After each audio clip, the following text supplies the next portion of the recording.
একটা জিনিস আপনাদেরকে দেখায়, যেটা হচ্ছে ভিতরে দেখেন, এই যে ভিতরে এখানে একটা দাগ, এখানে একটা দাগ, এরকম 4টা দাগ। এখানে ডাউন হয়ে গেছে বডি, এবং এই সাইডে ওপরের সাইডেও আছে দুইটা 4টা থাকে, দুই পাশে এরকম 4টা হয়ে গেছে। এটা ডাউন হয়ে গেছে, এই জায়গাটা গর্ত হয়ে গেছে। তো আপনার এখানে যে রিং থাকে, রিংগুলো তো যাওয়া আসা করে খেলে, পিস্টন রিং বলা।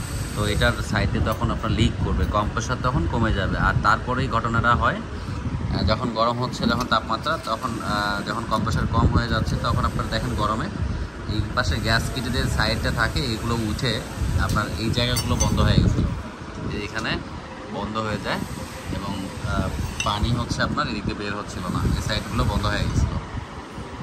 তো আপনার এই গ্যাস কিটের প্রবলেম, লিক করার পর এই সাইড দিয়ে ময়লাগুলো সবগুলো যে আটকে যায়, এবং হচ্ছে আপনার ওয়াটার পাম্পের সিল, যেটা হচ্ছে সিল লাগাইতে দিচ্ছি আমরা, ওয়াটার পাম্পের সিলটাও নষ্ট হয়ে যায় পাশাপাশি। এরপর হচ্ছে আপনার ভ্যালভ, হচ্ছে এই যে ভ্যালভের অবস্থা, ভ্যালভ ডাকা হয়ে গেছে ভ্যালভ। এরপর পিস্টনের অবস্থা দেখায়, গাড়ি চলছে যে দুই সাইড, আপনার পিস্টনের দুই সাইডে ডাউন হয়ে গেছে। আর এই হচ্ছে অবস্থা। আর ক্যাম এটা দেখায়, ক্যামের ভিতরে সরাসরি আমি এই যে ভিতরে দেখেন খাওয়া শুরু হয়ে গেছে অলরেডি। তো এখন আমরা যদি এই যে রকার, এই যে দুটো ভালো আছে, যদি আমরা ক্যামটা ভালো চেঞ্জ করে দিই, তাহলে মানে এটা যদি চেঞ্জ করে দিই তাহলে এই দুটো বাঁচবে, মানে অর্থাৎ এই দুটো চালানো যাবে। যদি এটা আপনার রাখে দিই তাহলে এরপরে রকারও চলে যাবে, তারপরে তাহলে কি আপনাদের কস্টগুলো অনেক ডাবল বেড়ে যাবে। তো এই জন্য শর্টকাটে যেটা সিঙ্গেল পাবেন এটাকে চেঞ্জ করে দিবেন ছোটোখাটো হলে, তাহলে আর সমস্যা বড় ধরনের হবে না। তো যাই হোক, এই হচ্ছে এটা বাইক হচ্ছে ছিল MT-15 বাইক। এই হচ্ছে তার সব কিছু জিনিস এখানে। তো আমি গাড়ি চলছে হচ্ছে প্রায় কত 33-34 হাজার কিলোমিটার চলছে বাইকটা।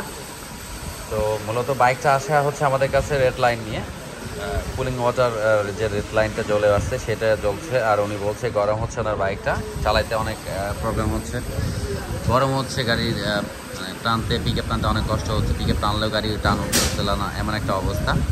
কিন্তু সে বুঝতেছে না আসলে তার ইঞ্জিন থেকে যে কম্প্রেসারটা সেটাই যে লস হয়ে গেছে, সেটা করলে বুঝতেছে না।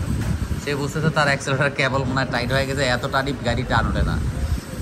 কি বললো কিছুক্ষণ আগে, ঘটনা করলো আর একদিকে, সেগুলো বুঝতেছে না তার পিস্টন বা এগুলো যে কম্প্রেসার নিচ থেকেই যে কম পিকআপ যে দিচ্ছে, গাড়ি তো ভাগবে না, ভাগার জিনিসটা থাকবে না। তো তখন সেটা মনে করছে অ্যাক্সিলেটর কেবলের সমস্যা, গাড়িওয়ালার এটা বুঝতেছে, এখনও পর লাস্টে এসে বুঝলো।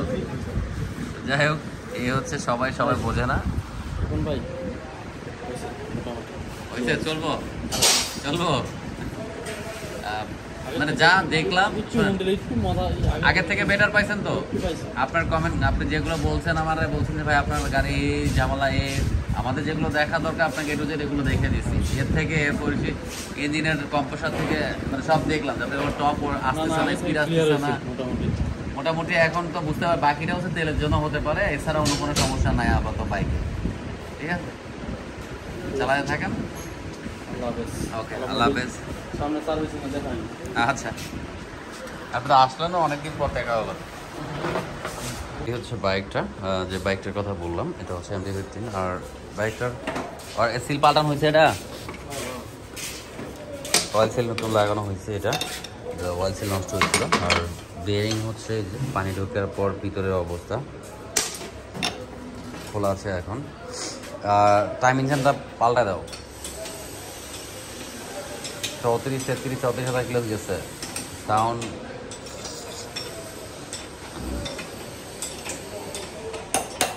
হ্যাঁ, আসুন, আজ পরে আসলে একটু বলিও।